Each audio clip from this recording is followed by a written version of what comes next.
A Bíblia conta a história de várias mulheres virtuosas que marcaram história e deixaram exemplos de fé e amor. Cada uma do seu jeito, nem maior nem melhor. Simplesmente mulher virtuosa escolhida por Deus.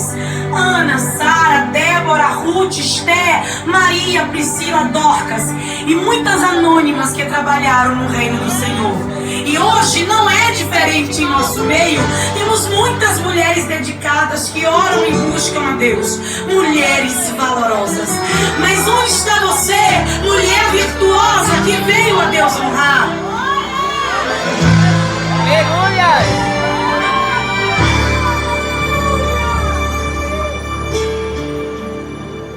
Mulher virtuosa, quem achará?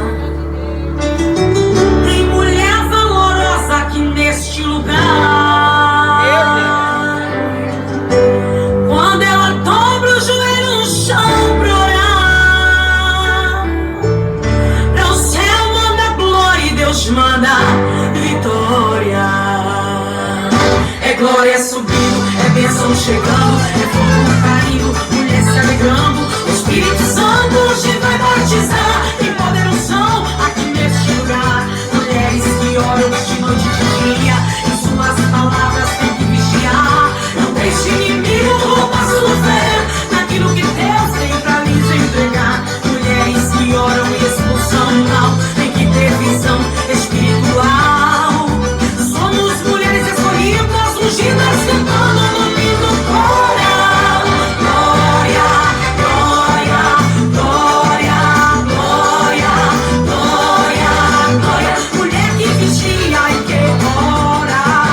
Glória, glória, glória, glória, glória, glória. Mulher escolhida por Deus.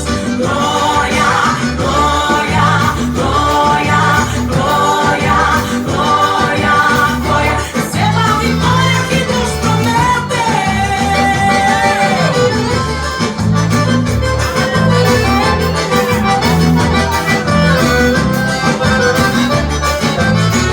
Mulheres que Deus escolheu pra vencer, nessa batalha não pode perder. Se o inimigo vier te afrontar, Deus envia anjos para guerrear. Mulheres que oram e são profetizas,